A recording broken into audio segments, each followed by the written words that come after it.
بکھر میں تھیلیسیمیا کی مرض میں مبتلا 400 بچوں کے لیے خون کے عطیات کم پڑ گئے۔ تھیلیسیمیا کی مرض میں مبتلا بچوں کی سانسوں کو رواں رکھنے کے لیے الخدمت فاؤنڈیشن کی جانب سے آگاہی واک کا اہتمام کیا گیا۔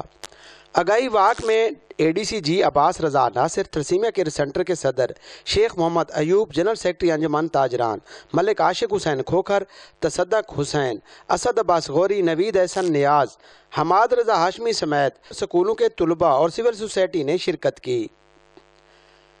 کالج روڈ سے شروع ہونے والی ریلی محمدی چوک پر اختتام پذیر ہوئی۔ اس موقع پر اے ڈی سی جی عباس رضا ناصر کا کہنا ہے نکالی گئی ہے، یہ اویئرنیس کے لیے تھی تاکہ تھیلیسیمیا میں جو بچے اس موذی مرض میں مبتلا ہیں ان کے لیے عطیات خون کا بندوبست کیا جا سکے۔ میری اپیل ہوگی اہلیان بکر سے اور اس میڈیا کے تھرو پورے پاکستان سے، جہاں جہاں پہ تھیلیسیمیا کے سینٹرز بنے ہوئے ہیں اور بچے وہاں پہ زیر علاج ہیں، کہ ان کی زندگی کی ڈور آپ کے عطیہ خون کی محتاج ہے۔ کسی ایک شخص کی جان بچانا پوری انسانیت کی جان بچانے کے مترادف ہے، اور اس سلسلہ میں الخدمت فاؤنڈیشن اور جناب شیخ محمد ایوب صاحب جو صدر ہیں تھیلیسیمیا فاؤنڈیشن بکر کے، ان کی جو کاوشیں ہیں، ان کی جو ایفرٹس ہیں، ہم ان کو پایہ تکمیل تک پہنچانے کے لیے، ان کو کامیاب بنانے کے لیے زندگی کے ہر طبقہ ان کے ساتھ ہے۔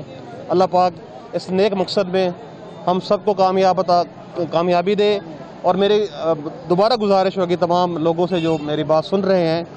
شیخ محمد ایوب کا کہنا تھا جی بالکل، بکھر میں 400 تھیلیسیمیا کی مرض میں مبتلا بچوں کو خون کے عطیات کی فراہمی کے لیے بلڈ کیمپ کے انعقاد کے لیے آگاہی واک کا اہتمام کیا گیا ہے۔ آگاہی واک کالج روڈ سے شروع ہوئی جو محمدی چوک تک آگاہی واک جو ہے وہ جس میں سکول کے بچوں نے بھی حصہ لیا اور مخیر حضرات نے، اور اس کے ساتھ انجمن تاجران نے بھی جو ہے وہ بھرپور حصہ لیا ریلی میں۔ اے ڈی سی جی نے بھی، عباس رضا ناصر بھی اس ریلی میں شریک رہے، یہاں پہ انجمن تاجران کے صدر بھی شریک رہے، اور یہاں پہ تھیلیسیمیا کیئر سینٹر کے جو صدر ہیں شیخ محمد ایوب، الخدمت فاؤنڈیشن، انہوں نے بھی بھرپور جو ہے وہ اس میں پارٹیسپیٹ کیا۔ اس ریلی میں ریلی کا مقصد کیا تھا، ان سے جانیں گے۔ شیخ محمد ایوب سے کیا کہیں گے سر آپ ریلی کے حوالے سے؟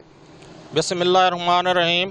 کرونا لاک ڈاؤن کی وجہ سے ہمارے تھیلیسیمیا کے 400 بچے بہت زیادہ مشکلات کا شکار تھے۔ اس ضمن میں ہم نے بکھر شہر میں ایک واک کا انعقاد کیا تاکہ لوگوں کو یہ بتائیں کہ آپ کے ضلع کے 400 بچے ان کی سانسیں ٹوٹنے کو ہیں۔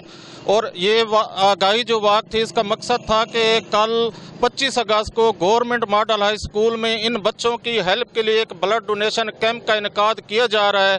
اس میں آئیں اور جوگ در جوگ ان بچوں کے لیے بلڈ ڈونیٹ کریں تاکہ ہم ان 400 بچوں کی سانسیں بحال رکھنے میں کامیاب رہ سکیں۔ آپ بات سن رہے تھے شیخ محمد ایوب کی، اس کا یہ کہنا تھا کہ 400 جو ہے وہ تھیلیسیمیا کی مرض میں مبتلا بچوں کی سانسیں بحال رکھنے کے لیے بلڈ کیمپ کا انعقاد کیا جا رہا ہے۔ الخدمت فاؤنڈیشن کے یہاں پہ میرے ساتھ موجود ہیں صدر، ان سے جانتے کیا کہیں گے سر آپ؟ تھیلیسیمیا کے مریض بچوں کی بلڈ ڈونیشن ہوتی ہے۔ کرونا کی وجہ سے تعلیمی اداروں کی بندش ہے اور یہاں پر عطیات کا سلسلہ رک چکا ہے، تو جب سے تھیلیسیمیا کیئر سینٹر ضلع بکر کے مختلف شہروں میں بلڈ کیمپس کا انعقاد کر رہا ہے، الخدمت فاؤنڈیشن ہر کیمپ میں ان کے ساتھ ہے۔ انشاءاللہ کل کے کیمپ کے لیے بھی ہم نے یہ جو ریلی کا انعقاد کیا ہے یہ الخدمت فاؤنڈیشن ضلع بکر کی میزبانی میں ہوا ہے۔ مقصد یہی ہے کہ اس کیمپ کے لیے ہم آگاہی کا سلسلہ منعقد کریں تاکہ لوگوں میں آگاہی دی جا سکے کہ وہ تھیلیسیمیا کے مرض میں ان 400 بچوں کی سانسیں بحال رکھنے کے لیے زیادہ سے زیادہ خون کے عطیات جمع کرائیں تاکہ ان تھیلیسیمیا کے مرض میں مبتلا بچوں کی سانسوں کو بحال رکھا جا سکے۔ جی شرکا کا کہنا تھا کہ ضلع بکھر میں تھیلیسیمیا کیئر سینٹر کا قیام تھیلیسیمیا کی مرض میں مبتلا بچوں کے لیے کسی نعمت سے کم نہیں، تاہم ضرورت اس امر کی ہے کہ شہری اس کار خیر میں خون کے عطیات جمع کروا کر تھیلیسیمیا کے مرض میں مبتلا بچوں کی سانسیں برقرار رکھ سکتے ہیں۔ کیمرہ مین فیصل کے ساتھ اسلم بلوچ، 12 نیوز، بکھر۔